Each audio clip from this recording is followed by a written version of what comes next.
Hello everyone, welcome to my first ever video blog. Today we will be looking into the European official and working languages.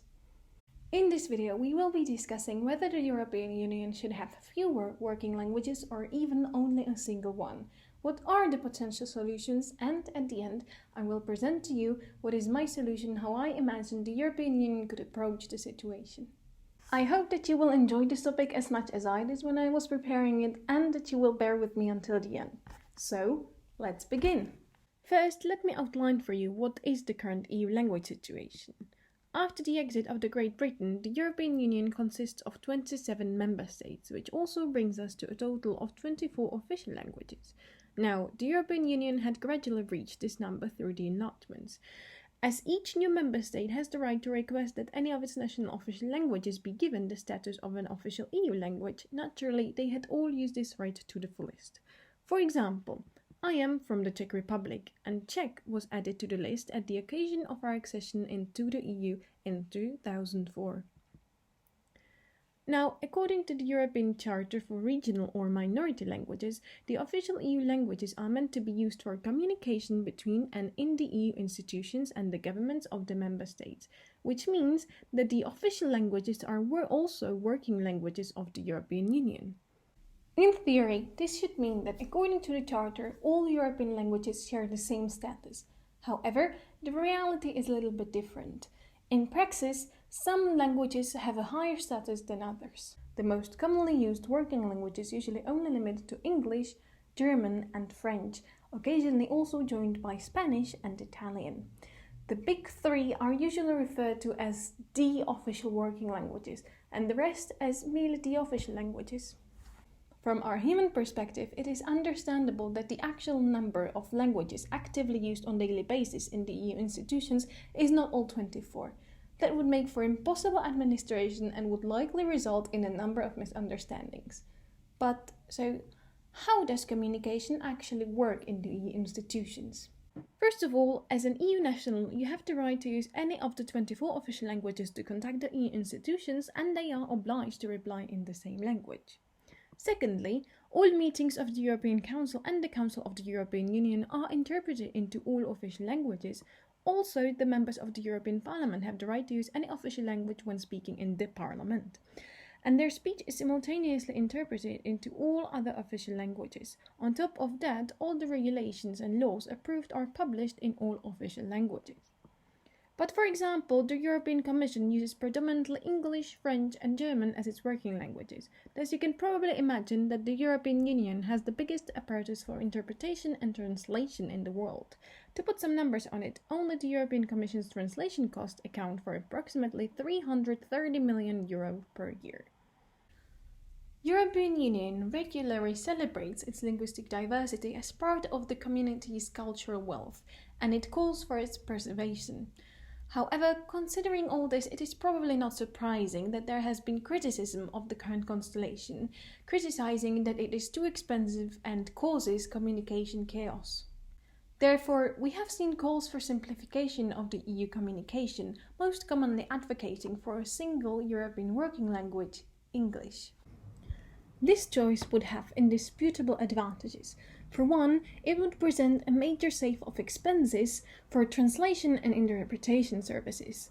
Moreover, the reduction of lingua francas would make the communication easier, and the non-natives would only have to learn one other foreign language.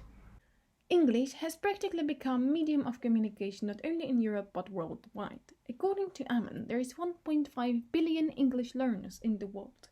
Moreover, English is also number one foreign language taught in Europe, followed by French and German, which also happen to be in the play for European working languages. Nonetheless, you can notice that both fall seriously behind the numbers of English learners.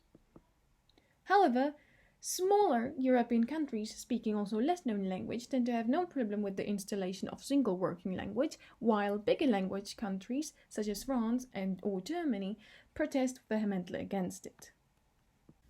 So why is reduction of the working languages so vehemently opposed by other nation-states? The answer is conflict of interests. One possible explanation is that the language communities fear loss of mother tongue advantage, since it is likely that one is less competent in their L2 language than they are in their mother tongue. Amon, however, argues that there is more to it. He argues that the big language communities such as France and Germany or Spain and Italy, in fact, fear the loss of international language prestige resulting from the loss of working language status. He explains that the loss of prestige might consequently result in the loss of attractiveness of the language as a field of study, especially then if there is a declining interest in the language already. These concerns are particularly pressing for language communities established in Europe, for example, German or Italian. In contrast, Spanish and French are firmly established outside of Europe and therefore they don't need to fear the loss of attractiveness. Considering all this, it is clear that the future of European working language is very intricate. A future solution will have to accommodate compromises on all sides. So, let's have a look at the potential solutions. In his research, Amon proposes a fairly simple solution. He suggests the three biggest languages in the European Union, French, German and English, to become the working languages of the Union. Now, the trick is that the working language communities would be obliged to share all the costs connected to language services, and the excluded member states would be able to use the saved money to promote their own languages. Now, the determination of English as one of the working languages is basically a logical decision. However, the selection of German and French would, in my opinion, only intensify the unfair language prestige advantage over the other European languages. Anyway, I was curious if there is a scenario in which English as a single European working language would actually work. And here's what I came up with. English representing a single European working language is arguably a very fair solution. As I mentioned earlier, after Brexit, this decision would not even hold up any European country above the others.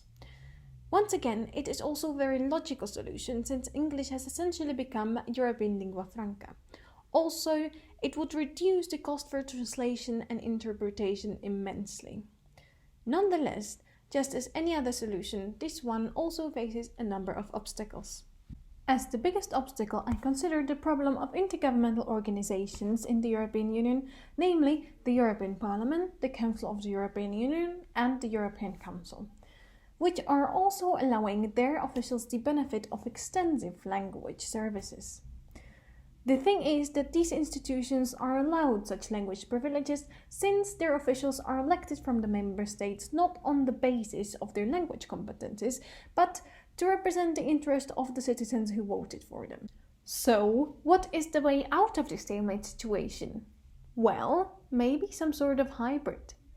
So my thought was to introduce English as a single European language with a number of provisions for the intergovernmental bodies such as European Parliament and the European Council. The idea is that in the European Parliament, the MEPs would only be allowed to present either in English, with their speech being at request interpreted also into other European languages, or the MEPs would be allowed to speak in their native tongue, but with it only being interpreted into English. Additionally, there would be an established language advisory and training body which would be at disposal to the MEPs for help with their language skills as well as preparation of their speeches. Now, in theory, the MEPs should use English for all their speeches, since they can prepare it thoroughly. The speech then could be interpreted into national languages so that complete understanding is ensured. Now, the ideal would be to lead the debate in English. However, if the MEPs would not feel so strongly about making a point so adamantly as they would in their native tongue, they would be allowed to speak their native language and simultaneously it would be translated into English. During informal meetings, MEPs would be allowed to use any language they would desire. Finally, the European Parliament would still keep all the outcomes in all 24 official languages. The same scenario is also applicable for the European Council and the Council of the European Union. Now let's talk money. This scenario would mean a major saving on language services. Just the savings would then be proportionally divided to all the member states so that they can promote their own languages. I do not believe that the working language status would have such an impact on international prestige. As Clark said, people are learning languages predominantly to improve the quality of their life. That means, for instance, to find a better job or to study at a different country. And I believe that these aspects are fundamentally more influential than working language status. Therefore, It can be very well made up for by concentrating funds on promotion of language internationally. At the end of the day, there are many advantages of this proposal. One of them being equality. This solution would result in the promotion of all European languages, even those who are at the moment neglected because they have no aspirations of becoming a working language. Another advantage is only minimal loss of international status, since all the languages would maintain their status as official EU languages. And finally, the European officials would only need to learn one language to work in the European Union. So this brings us to the end of our today's video. Thank you so much for watching. I hope you enjoyed it. Let me know what you think of my solution and let me know what would be your solution. I'm looking forward to reading all about it. See you below in the comments. Bye!